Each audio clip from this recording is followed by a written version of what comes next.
வணக்கம். இந்திய நேரப்படி மதியம் 1:30 மணி செய்திகள். முதலில் ஜெம் தலைப்பு செய்திகளை காணலாம். 29,000 கோடி ரூபாய் மதிப்பீட்டில் திட்டங்கள். மும்பையில் இன்று தொடங்கி வைக்கிறார் பிரதமர் மோடி.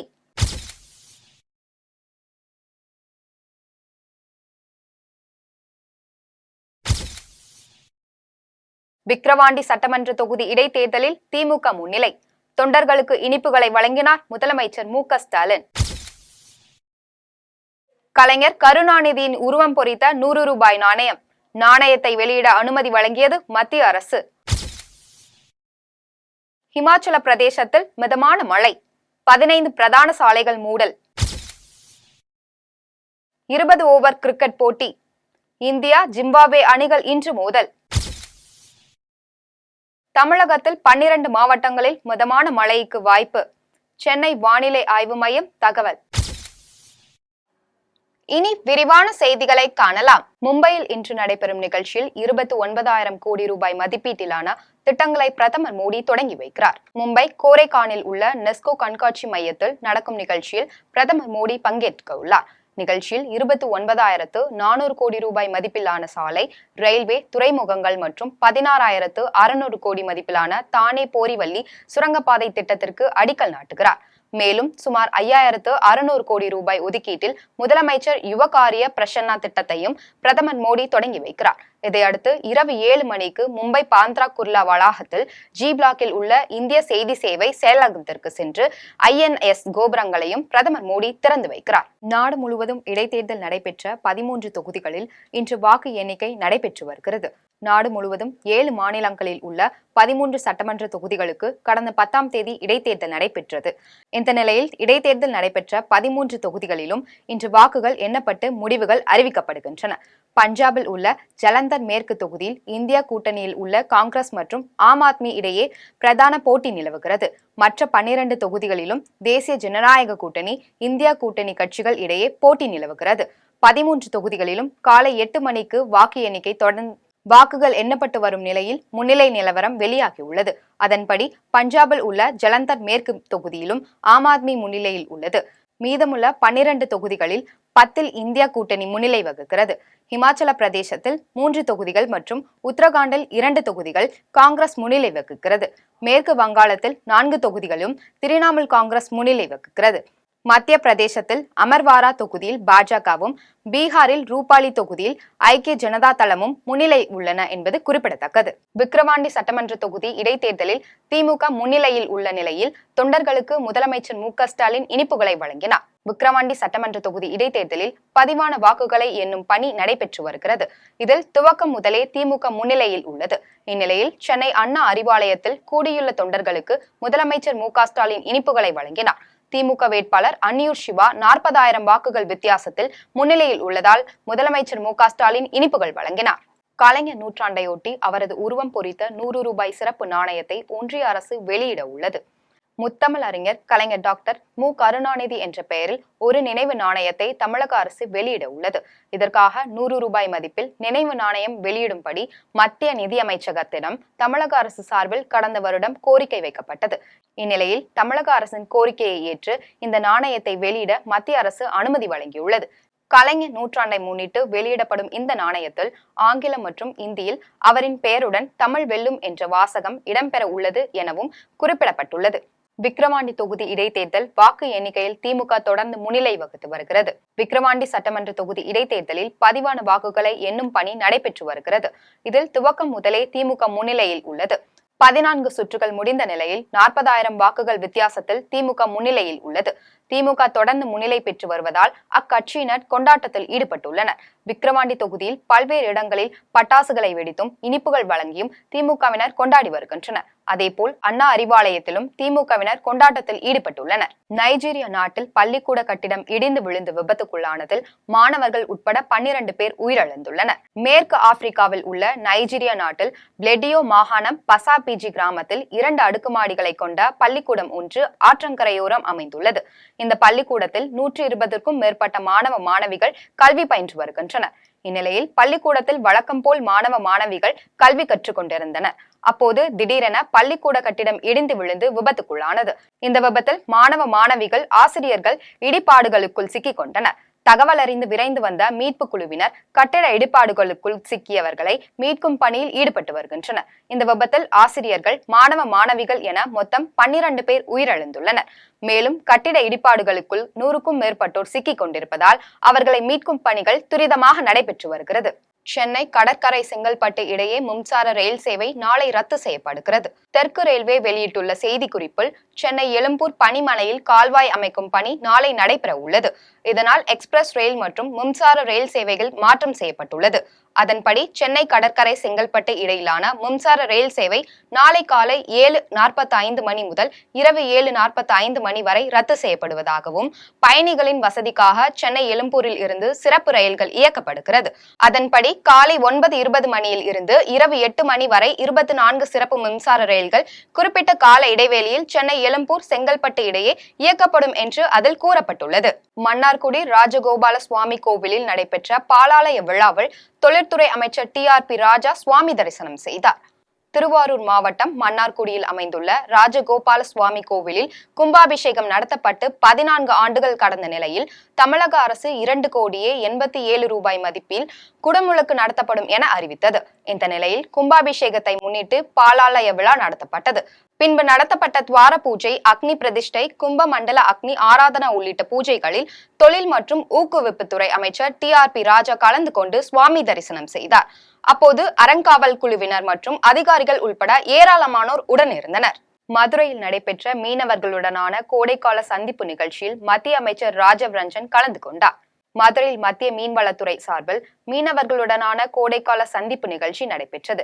இதில் மத்திய பால்வளத்துறை அமைச்சர் ராஜவ் ரஞ்சன், இணையமைச்சர்கள் SP சிங் பாக்கேல் மற்றும் ஜார்ஜ் சூரியன் ஆகியோர் கலந்து கொண்டு உரையாற்றினர். நிகழ்ச்சியில் நீர்வாழ் உயிரின வளர்ப்பு தொழில்நுட்பங்களை வெளிப்படுத்தும் கண்காட்சி திறந்து வைக்கப்பட்டது. மேலும் 19 மாநிலங்கள் மற்றும் யூனியன் பிரதேசங்களை உள்ளடக்கிய 114 கோடி ரூபாய் செலவில் 321 பயனுள்ள திட்டங்கள் தொடங்கப்பட்டது. இதில் நாட்டின் பல்வேறு மாநிலங்களில் இருந்தும் துறை சார்ந்த அமைச்சர்கள் மற்றும் உயர் அதிகாரிகள் பலர் கலந்து கொண்டனர். திருவேற்காடு அருகே மழைநீர் கால்வாயில் கழிவுநீர் ஊற்றிய லாரி உரிமையாளருக்கு நகராட்சி அதிகாரிகள் 50,000 ரூபாய் அபராதம் விதித்தனர். சென்னை புறநகர் பகுதியான ஆவடி அடுத்த திருவேற்காடு நகராட்சி உட்பட்ட நூம்பல் பகுதிகளில் பகல் மற்றும் இரவு நேரங்களில் தனியார் கழிவுநீர் வாகனங்கள் மழைநீர் கால்வாயில் கழிவுநீரை ஊற்றுவதாக தகவல் கிடைத்தது. தகவலின் பேரில் நகராட்சி சுகாதாரத்துறை ஆய்வாளர் தலைமையில் 10க்கும் மேற்பட்டோர் பல்வேறு பகுதிகளில் தீவிர கண்காணிப்பு பணியில் ஈடுபட்டிருந்தனர். அப்போது பூந்தமல்லி நெடுஞ்சாலையில் தனியார் மருத்துவக் கல்லூரி எதிர்ப்புறத்தில் மழைநீர் கால்வாயில் நூம்பல் பகுதியைச் சேர்ந்த ரஞ்சித் என்பவரின் தனியார் கழிவுநீர் லாரி மூலம் கழிவுநீர் ஊற்றிக் கொண்டிருந்தது தெரிய வந்தது. இதையடுத்து வாகனத்தை பறிமுதல் செய்த நகராட்சி சுகாதாரத்துறை ஆய்வாளர் ஆல்ஃபிரட் அருள்ராஜ் வாகனத்தின் உரிமையாளரை வரவழைத்து 50,000 ரூபாய் அபராதம் விதித்து எச்சரித்து அனுப்பினர். இந்த ஆய்வின் போது குருசாமி பிரகாஷ்ராஜ் மற்றும் சுகாதாரத்துறை அலுவலர்களும் உடன் இருந்தனர். வள்ளியூரில் காங்கிரஸ் சார்பில் பாஜக தலைவர் அண்ணாமலையை கண்டித்து கண்டன ஆர்ப்பாட்டம் நடைபெற்றது. நெல்லை மாவட்டம் வள்ளியூர் காமராஜர் சிலை முன்பு பாஜக தலைவர் அண்ணாமலையை கண்டித்து கண்டன ஆர்ப்பாட்டம் நடைபெற்றது. இந்த ஆர்ப்பாட்டமானது தமிழ்நாடு காங்கிரஸ் கமிட்டி மாநில பொருளாளரும் நாங்குநேரி சட்டமன்ற உறுப்பினருமான ரூபி ஆர் மனோகரன் தலைமையில் தமிழ்நாடு காங்கிரஸ் கமிட்டி தலைவர் செல்வ பெருந்தகையை பாஜக தலைவர் அண்ணாமலை அவதூறாக பேசியதை கண்டித்து கண்டன ஆர்ப்பாட்டம் நடைபெற்றது. இதில் மனித உரிமை கழக மாநில துணைத் தலைவர் விவேக் முருகன், நகர தலைவர் பொன்பாண்டி, மாவட்ட செயலாளர் ராஜேஷ் உள்ளிட்ட காங்கிரஸ் தொண்டர்கள் கலந்து கொண்டனர்.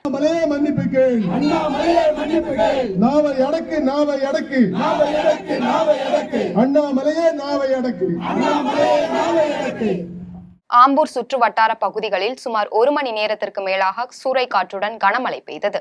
திருப்பத்தூர் மாவட்டம் ஆம்பூர் மற்றும் அதன் சுற்று வட்டார பகுதிகளில் கன்னிகாபுரம், வீரவர் கோயில், பச்சைக்குப்பம் உள்ளிட்ட பகுதிகளில் காலை முதலே வெயில், கோடை வெயில் போல் இரவு நேரத்தில் சுமார் 1 மணி நேரத்திற்கு மேலாக சூறைக்காற்றுடன் கனமழை பெய்தது. இந்த கனமழையால் உமர் சாலை, ரெட்டித்தோப்பு, பஜார் உள்ளிட்ட முக்கிய சாலைகளில் ஆங்காங்கே மழைநீர் வெள்ளம் போல் தேங்கியதால் வாகன ஓட்டிகள் மற்றும் பொதுமக்கள் கடும் அவதிக்குள்ளாகினர். விருதாச்சலத்தில் சட்டமன்ற உறுப்பினர் ராதாகிருஷ்ணன் தலைமையில் பாஜக தலைவர் அண்ணாமலையை கண்டித்து ஆர்ப்பாட்டம் நடைபெற்றது. கடலூர் மாவட்டம் விருதாச்சலத்தில் மேற்கு மாவட்ட தலைவரும் விருதாச்சலம் சட்டமன்ற உறுப்பினருமான ராதாகிருஷ்ணன் தலைமையில் கண்டன ஆர்ப்பாட்டம் நடைபெற்றது. மேற்கு மாவட்ட காங்கிரஸ் கட்சியின் சார்பில் நடைபெற்ற இந்த ஆர்ப்பாட்டத்தில் காங்கிரஸ் தலைவர் செல்வ பெருந்தகை இழிவாக பேசிய பாஜக தலைவர் அண்ணாமலையை கண்டித்து கண்டன கோஷங்கள் எழுப்பப்பட்டது. இதில் நகர தலைவர் ரஞ்சித் குமார், ஜெய்சங்கர், செந்தமிழ் செல்வன் உட்பட பலர் கலந்து கொண்டனர்.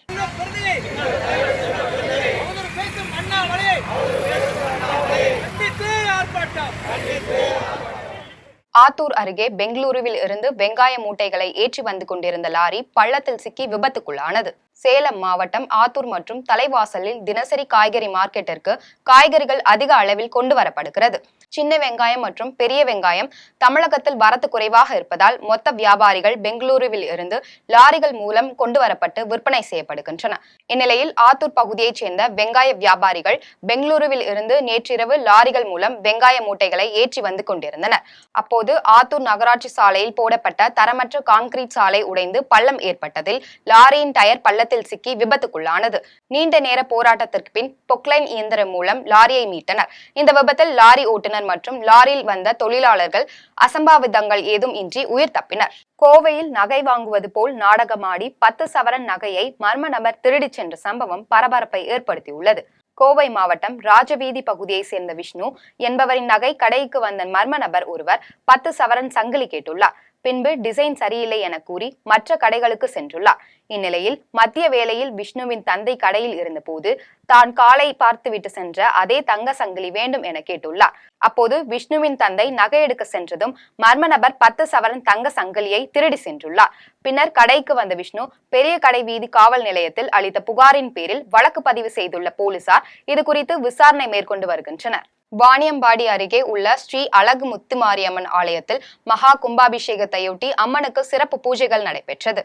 திருப்பத்தூர் மாவட்டம் வாணியம்பாடி அடுத்த VMC காலனி பகுதியில் ஸ்ரீ அழகு முத்துமாரியம்மன் ஆலயம் உள்ளது. இந்த ஆலயத்தில் கடந்த 2 நாட்களுக்கு முன்பு ஊர் தலைவர் குணசேகரன் தலைமையில் மகா கும்பாபிஷேகம் நடைபெற்றது. இதனைத் தொடர்ந்து குடமுழக்கு சிறப்பு அபிஷேக ஆராதனைகளும் அம்மனுக்கு சிறப்பு பூஜைகளும் நடைபெற்றது. பின்னர் மயிலாட்டம், கரகாட்டம் உள்ளிட்ட கலை நிகழ்ச்சிகள் நடைபெற்றது. இதில் வாணியம்பாடி மற்றும் அதன் சுற்று வட்டார பகுதியில் இருந்து ஏராளமான பக்தர்கள் கலந்து கொண்டு சுவாமி தரிசனம் செய்தனர். விருதாச்சலம் அருகே ஸ்ரீ வள்ளி தெய்வானை சுப்பிரமணிய சுவாமி கோவிலில் கும்பாபிஷேகம் வெகு விமர்சையாக நடைபெற்றது. கடலூர் மாவட்டம் விருதாச்சலம் அருகே பவளங்குடி கிராமத்தில் ஸ்ரீ வள்ளி தெய்வானை சுப்பிரமணியர் கோவில் உள்ளது. இக்கோவிலில் அஷ்டபந்தன மகா கும்பாபிஷேகத்தையொட்டி சுந்தரமுருகன் குருக்கள் தலைமையில் ஸ்ரீ விக்னேஸ்வரா பூஜை, மகா கணபதி ஹோமத்துடன் விழா தொடங்கியது. தொடர்ந்து வேத மந்திரங்கள் முழங்க 4 கால யாக பூஜை நடத்தப்பட்டு மகா பூர்ணகதி அடைந்து கடம் புறப்பட்டு நடைபெற்றது. பின்னர் ஸ்ரீ சுப்பிரமணியர் கோவிலில் விமான கலசத்தில் புனித நீர் ஊற்றப்பட்டு கும்பாபிஷேகம் நடைபெற்றது. தொடர்ந்து பக்தர்கள் மீது புனித நீர் ஊற்றப்பட்டு அன்னதானம் வழங்கப்பட்டது. இதில் ஏராளமான பக்தர்கள் கலந்து கொண்டனர். பன்ருட்டியில் அமைந்துள்ள லட்சுமி நாராயண சுவாமி தேவஸ்தானத்தில் மகா கும்பாபிஷேகம் நடைபெற்றது. கடலூர் மாவட்டம் பன்ருட்டியில் அமைந்துள்ள லட்சுமி நாராயண சுவாமி வேதஸ்தானத்தில் மகா கும்பாபிஷேகம் வெகு விமர்சையாக நடைபெற்றது. இதில் லட்சுமி நாராயண சுவாமி, வேணுகோபாலர், வேணுகோபால கிருஷ்ணன் மற்றும் ஆஞ்சநேயர் சுவாமிகளுக்கு புனர்ஜி நோதரண மகா கும்பாபிஷேகம் நடைபெற்றது. தொடர்ந்து பஞ்சாமிர்த அபிஷேகம் மற்றும் தீபாராதனை தீர்த்த பிரசாதம் பொதுமக்களுக்கு வழங்கப்பட்டது. இதில் ஏராளமான பக்தர்கள் கலந்து கொண்டு சுவாமி தரிசனம் செய்தனர். இனி வருவது உலக செய்திகள்.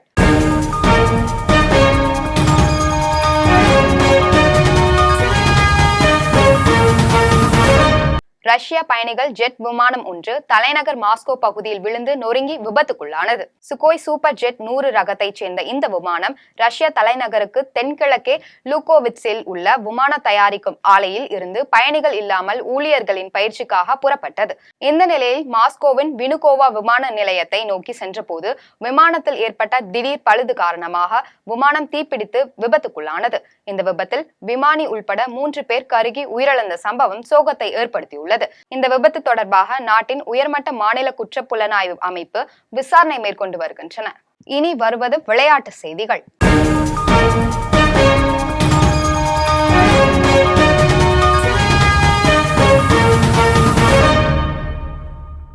இந்தியா ஜிம்பாப்வே இடையிலான 4வது 20 ஓவர் கிரிக்கெட் போட்டி இன்று நடைபெற உள்ளது.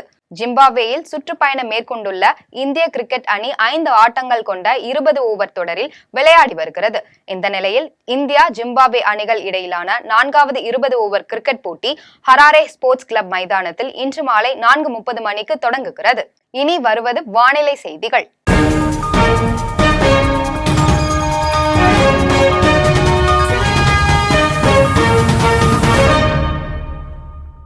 தமிழகத்தில் 12 மாவட்டங்களில் மிதமான மழைக்கு வாய்ப்புள்ளதாக சென்னை வானிலை ஆய்வு மையம் தெரிவித்துள்ளது.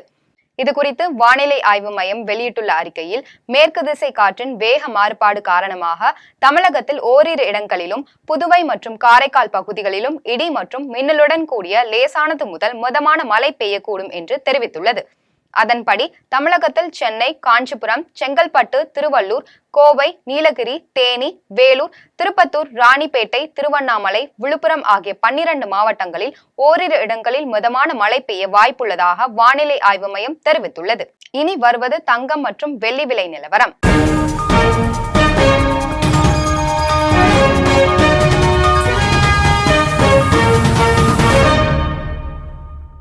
சென்னையில் இன்று ஆபரண தங்கத்தின் விலை 54,440 ரூபாய்க்கு விற்பனை செய்யப்படுகிறது.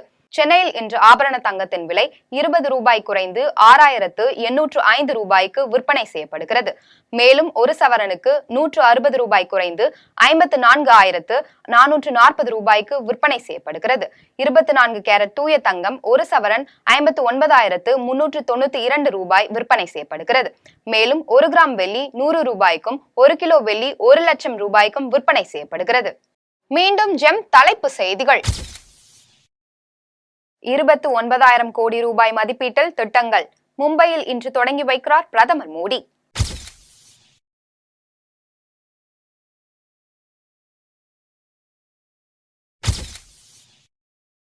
விக்கிரவாண்டி சட்டமன்ற தொகுதி இடைத்தேர்தலில் திமுக முன்னிலை. தொண்டர்களுக்கு இனிப்புகளை வழங்கினார் முதலமைச்சர் மு க ஸ்டாலின். கலைஞர் கருணாநிதியின் உருவம் பொறித்த 100 ரூபாய் நாணயம். நாணயத்தை வெளியிட அனுமதி வழங்கியது மத்திய அரசு.